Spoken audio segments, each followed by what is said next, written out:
लोकसभा चुनाव 2024 में बिहार की 40 सीट में से जिस सीट को लेकर सबसे ज्यादा राजनीतिक सरगर्मी देखी गई, उसमें पूर्णिया का नाम सबसे ऊपर था। पूर्णिया लोकसभा सीट से निर्दलीय उम्मीदवार के तौर पर पप्पू यादव जीतने वाले पप्पू यादव ने बिहार के सियासी हलकों में हलचल तेज कर रखी है। इस जीत को बिहार की सियासत के लिए बेहद महत्वपूर्ण माना जा रहा है। वहीं अब एक बार फिर से सबकी नजर पूर्णिया पर टिक गई है। दरअसल बीमा भारती के इस्तीफे के बाद पूर्णिया लोकसभा सीट के अंदर आने वाली रुपौली विधानसभा सीट पर उपचुनाव होने वाले हैं। इस चुनाव को आगामी बिहार विधानसभा के लिहाजा से काफी अहम माना जा रहा है। दरअसल बीमा भारती ने पूर्णिया लोकसभा सीट से चुनाव लड़ने के लिए रुपौली विधानसभा की सदस्यता से इस्तीफा दे दिया था। हालांकि वह लोकसभा चुनाव भी हार गई। इस सीट को लेकर और फिर से तेजस्वी यादव की अगुवाई में महागठबंधन की साख दांव पर है। दूसरी तरफ एनडीए की पूरी कोशिश रहेगी इस सीट को अपने कब्जे में कर पूर्णिया लोकसभा सीट पर हार के गम को भुलाया जा सके। विधानसभा चुनाव के पहले एक बड़ा मैसेज दिया जा सके। एनडीए की तरफ से जेडीयू ने पूर्णिया की रुपौली विधानसभा सीट पर कलाधर प्रसाद मंडल को उम्मीदवार बनाया है, जो कि महागठबंधन के उम्मीदवार को टक्कर देंगे।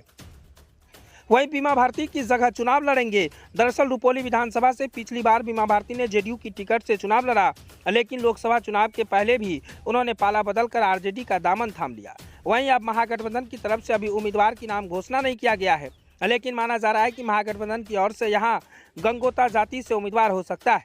रुपौली विधानसभा सीट पर तेजस्वी यादव के साथ एनडीए और पप्पू यादव के लिए भी नाक की लड़ाई बन गई है। इस सीट पर जीत हार आने वाले विधानसभा चुनाव में कोसी और सीमांचल की राजनीतिक दशा और दिशा दोनों तय करेगा। बिहार के वरिष्ठ पत्रकार कहते हैं, तेजस्वी यादव इस सीट को जीतकर ये मैसेज देने की कोशिश करेंगे। लोकसभा और विधानसभा चुनाव में काफी अंतर है। उन्होंने कहा है कि लोकसभा चुनाव में एनडीए के उम्मीदवार को राष्ट्रीय मुद्दों पर चुनाव होने की वजह से वोट मिला, लेकिन विधानसभा चुनाव में जनता उनके मुद्दे और रोजगार को ज्यादा तवज्जो देगी। इसका अवसर बिहार विधानसभा चुनाव पर भी देखने को मिलेगा।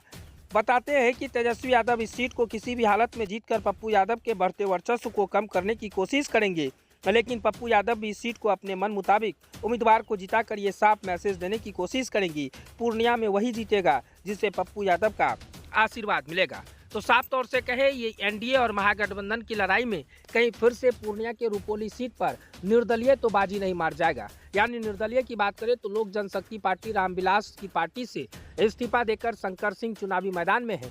20 तारीख को नॉमिनेशन करेंगे और साफ तौर से कहा है कि हमें सभी लोगों का समर्थन चाहिए। तो इससे साफ अंदाजा लगाया जा रहा है कि पूर्णिया लोकसभा सीट पर जब से निर्दलीय की जीत हुई है, उसके बाद से लोग कयास लगा रहे हैं कि अब हर विधानसभा में भी निर्दलीय की ही जीत होगी।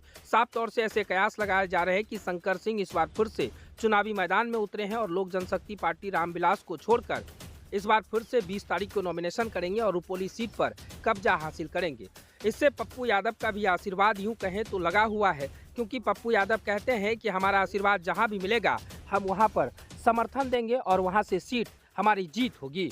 फिलहाल शंकर सिंह 20 तारीख को चुनावी मैदान में उतरेंगे, यानी 20 तारीख को नॉमिनेशन करेंगे। उसके बाद फिर देखना बड़ा दिलचस्प होगा कि एनडीए बनाम इंडिया होगा या एनडीए बनाम इंडिया या फिर एनडीए यानी साफ तौर से कहे तो फिर निर्दलीय होगा। ये देखना बड़ा दिलचस्प होगा।